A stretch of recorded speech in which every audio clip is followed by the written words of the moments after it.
Após reação negativa do mercado, o ministro da Fazenda diz que governo para revisão de gastos. E você vai ver também. Em evento na ONU, Lula cobra taxação dos super ricos. A concentração de renda é tão absurda que alguns indivíduos possuem seus próprios programas espaciais. Estados Unidos faz acordo para defender a Ucrânia da Rússia por 10 anos. De cada 10 pessoas que levam o golpe do Pix, só uma consegue o reembolso do dinheiro. E ainda, Copa Graça de Futebol Society define mais um campeão regional. Igreja de Mogi das Cruzes faz a festa dentro e fora de campo.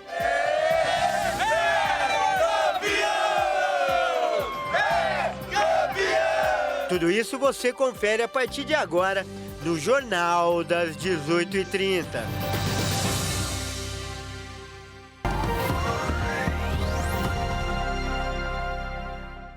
Olá, seja muito bem-vindo. Nós estamos ao vivo, são 18 horas e 33 minutos pelo horário de Brasília.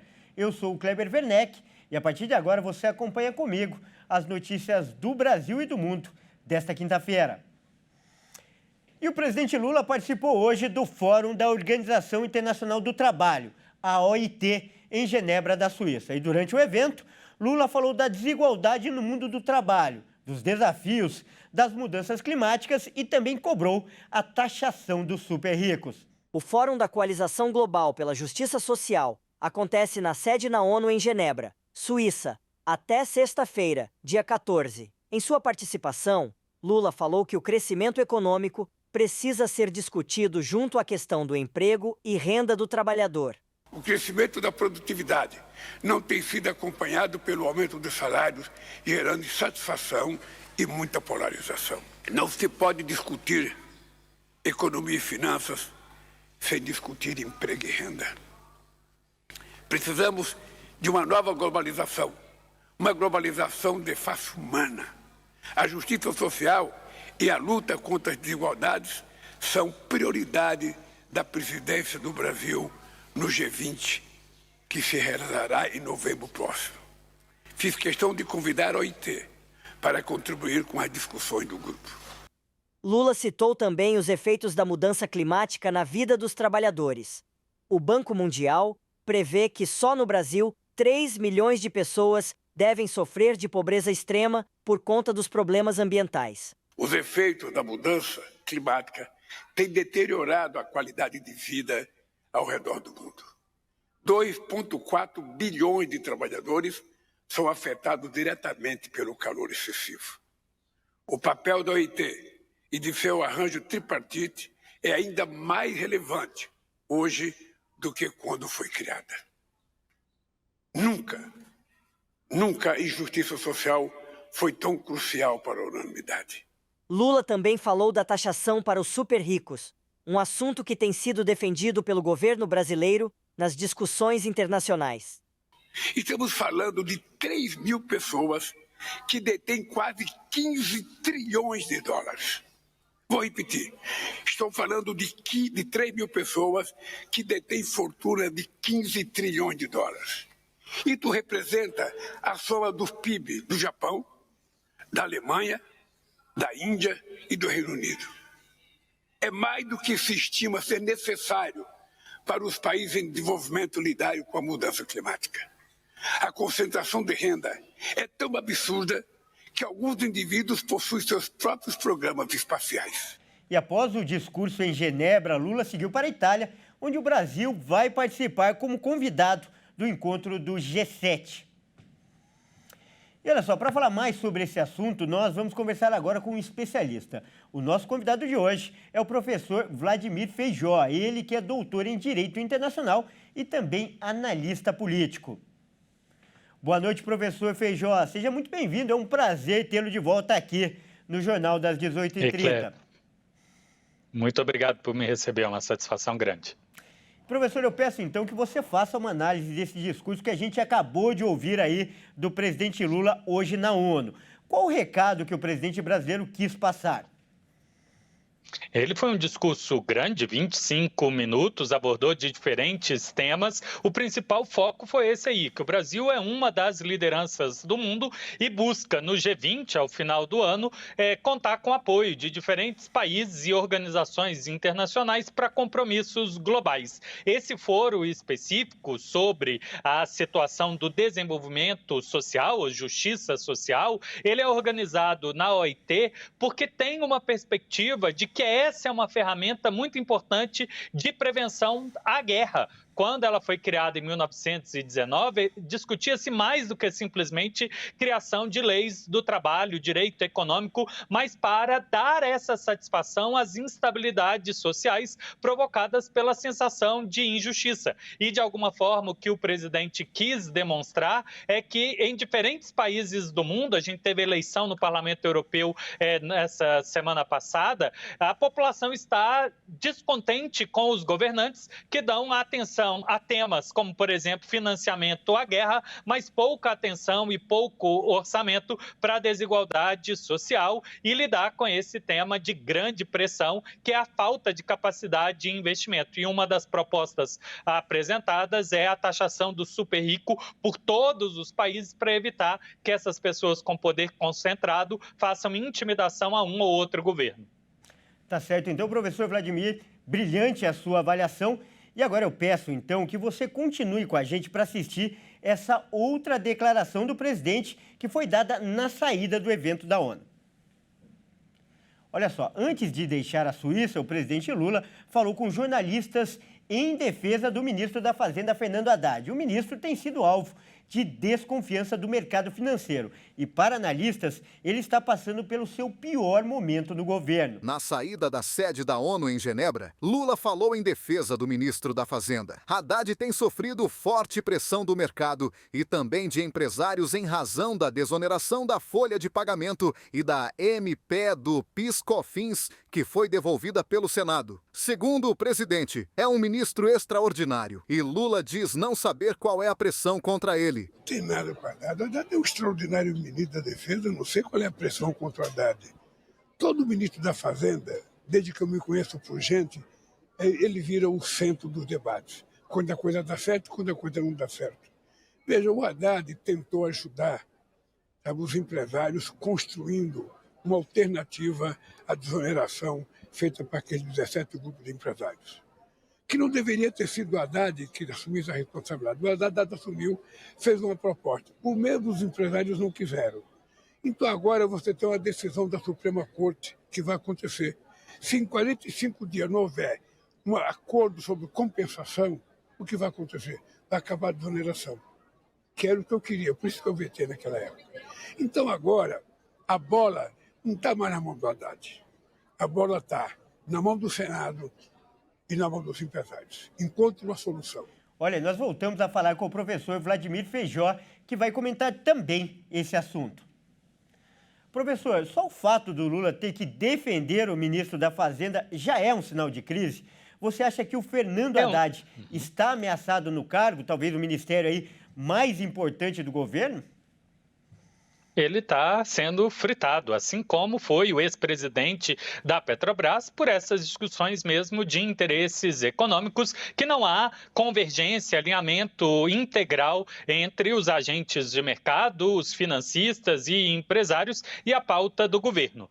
Pelo menos daquilo que foi aprovado no Congresso, que é a meta fiscal, o Ministério da Fazenda tem entregue, mas gostaria-se que houvesse um alinhamento mais ideológico ao mercado, que seria o corte do gasto público e que isso permitisse também a manutenção da desoneração da folha. Porém, o governo adota a sua política ideológica que não pode priorizar uns setores em detrimento de outros e que a pauta fiscal, o superávit é muito importante e que não pode abrir mão de receitas e, ao mesmo tempo, beneficiando um setor em detrimento de outros. Claro que o Haddad corre riscos, mas eu imagino que aquela pauta estabelecida na eleição de uma grande coalizão deve seguir firme. Eu acho que Haddad, Tebet e Marina devem seguir com Lula até o final do governo e entre esses três ele pretende indicar o seu sucessor, imagino eu.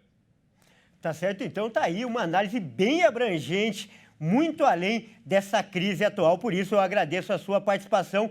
Muito obrigado, professor Vladimir Feijó, que é especialista em Direito Internacional e analista político, como a gente acabou de ver aí. Mais uma vez, muito obrigado, professor. Contem comigo sempre. Abraço, bom trabalho. Grande abraço.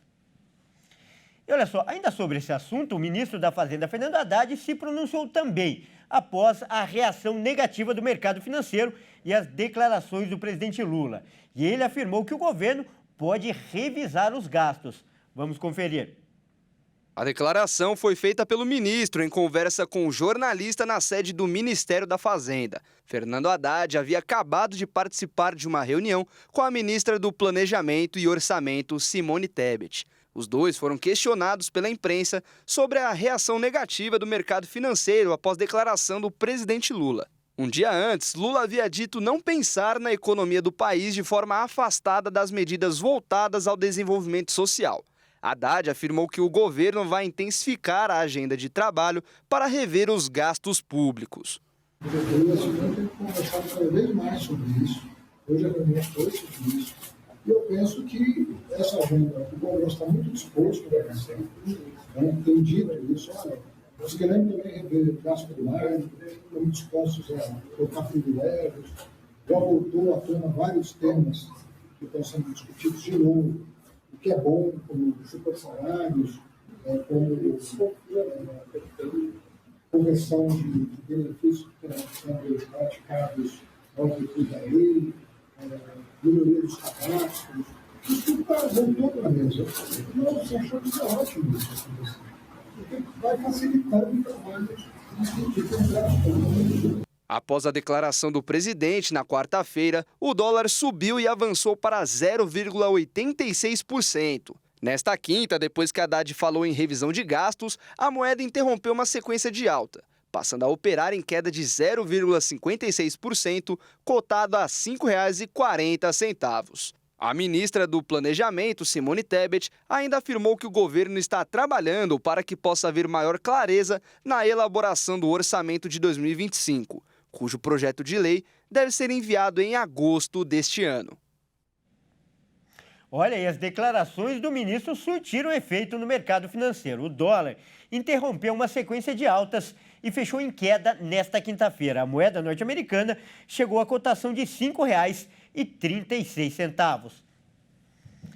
E olha só, agora o destaque internacional. Os presidentes Joe Biden, dos Estados Unidos, e Volodymyr Zelensky, da Ucrânia, assinaram hoje um acordo de 10 anos. E o compromisso é de defender os ucranianos nesse período contra os ataques da Rússia. Os líderes se encontraram na Itália para uma reunião de cúpula do G7, onde foi assinado o acordo. Isso significa um passo significativo para a Ucrânia entrar na Organização do Tratado do Atlântico Norte, a OTAN, já que, após a guerra, perdeu apoio de parte dos países que compõem o grupo. Estes mesmos países firmaram um empréstimo à Ucrânia de 50 bilhões de dólares, cerca de 270 bilhões de reais, em caso de ataques contra qualquer um de seus membros. Existe uma cláusula do Convênio da Aliança Militar orientando que respondam à altura.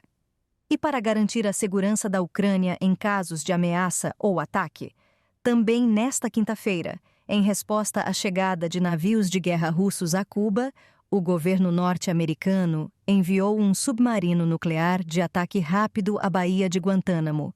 Os Estados Unidos não consideram a movimentação russa uma ameaça, mas a Marinha Americana vai monitorar de perto. E veja a seguir, de cada 10 pessoas que levam o golpe do Pix, só uma consegue o reembolso do dinheiro. E ainda, Copa Graça de Futebol Society define mais um campeão regional. Igreja de Mogi das Cruzes faz a festa dentro e fora de campo. Nós voltamos já.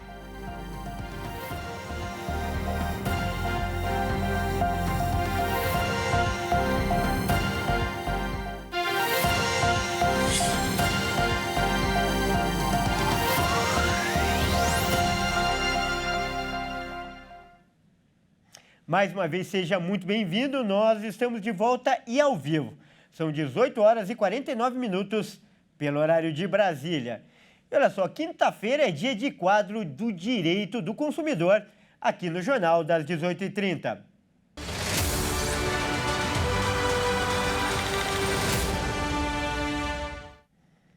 E com um assunto que vai interessar para muita gente. O sistema de reembolso do Pix, olha só, negou 91% dos pedidos de ressarcimento. E por isso, o Banco Central e a Federação Brasileira de Bancos vão mudar o sistema em caso de golpe. Acompanhe.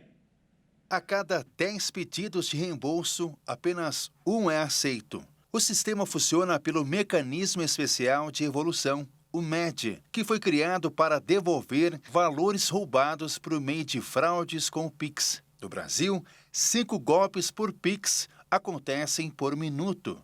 O MED funciona desde 2021 e só reembolsou 9% dos valores pedidos em 2023. E mesmo assim, essas pessoas não conseguiram recuperar todo o dinheiro perdido. Das devoluções aceitas, apenas 35% conseguiram recuperar o valor total.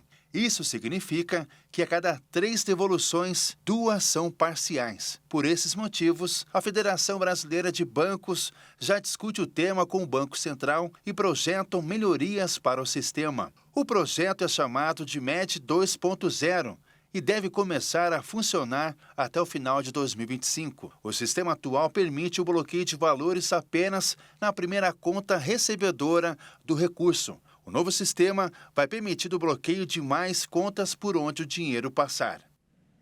E agora nós vamos conversar com o Dr. Leonardo Girundi, que vai comentar esse assunto tão importante, o nosso especialista.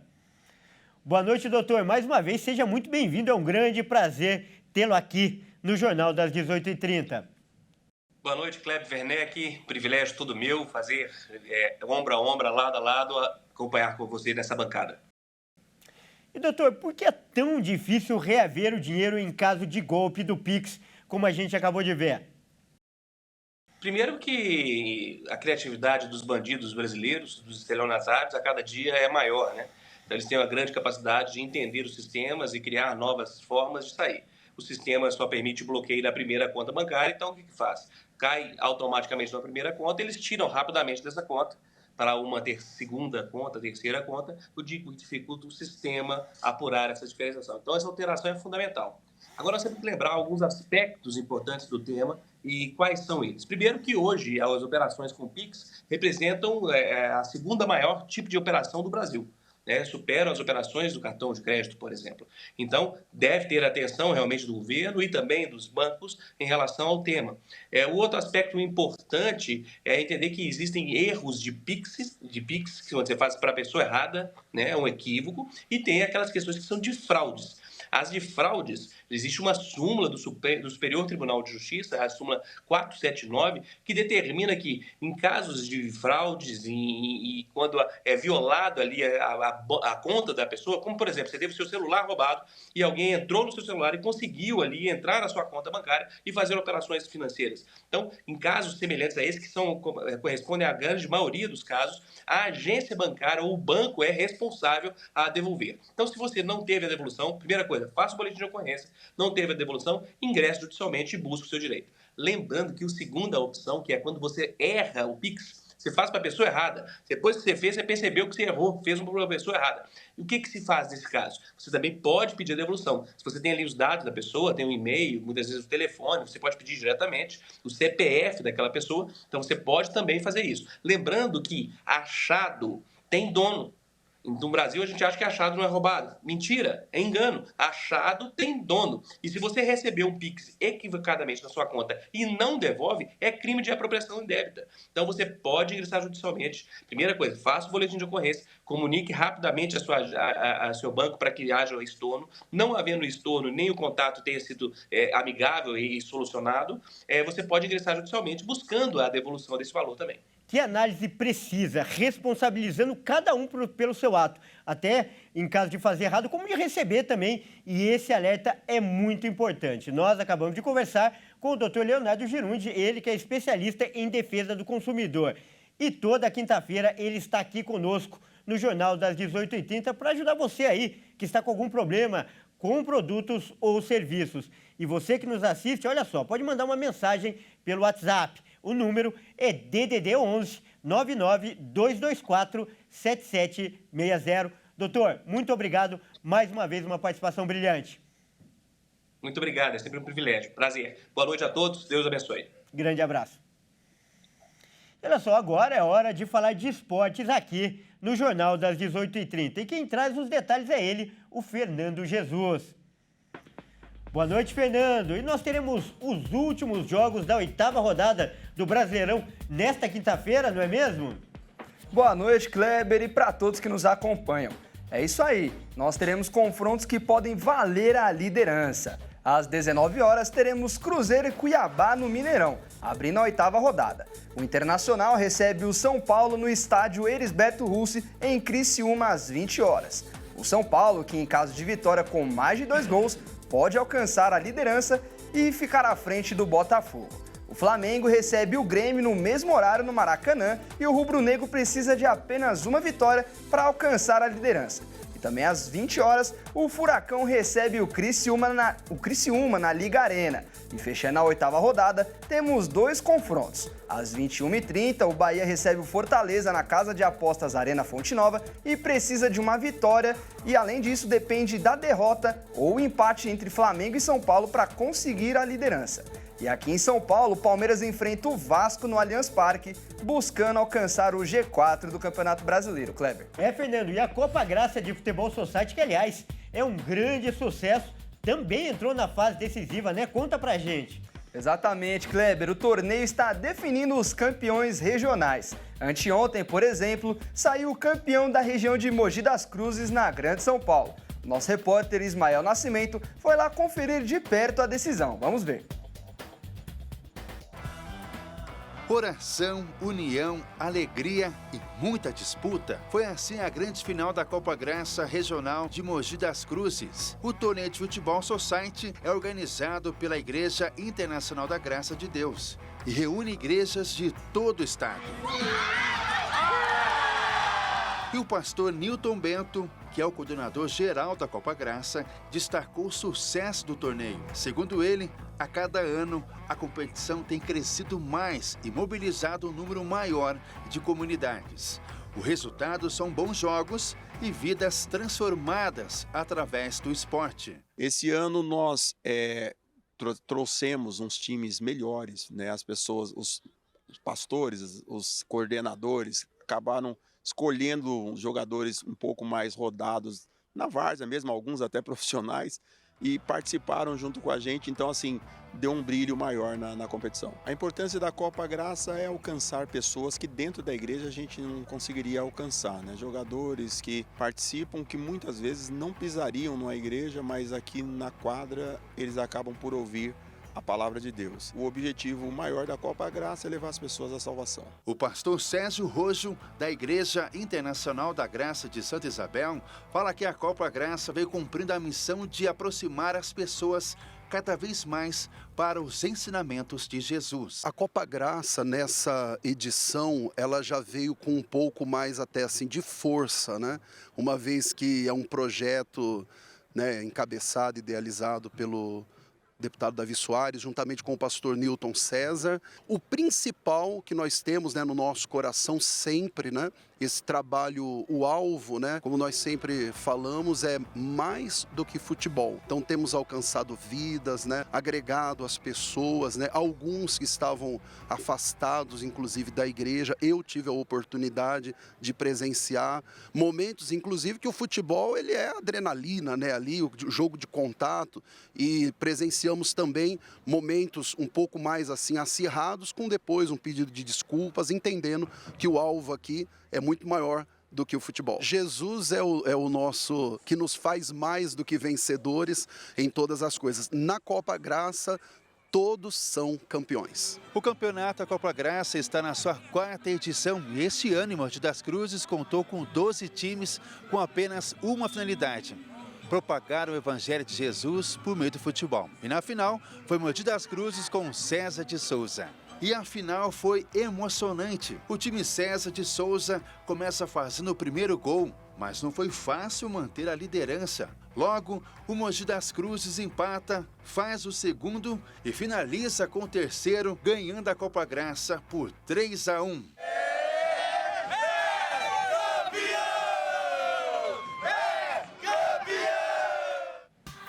Que bacana, né, Fernando? E estão todos de parabéns.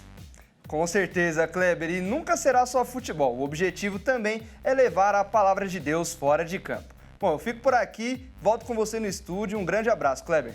Grande abraço e um ótimo fim de semana para você.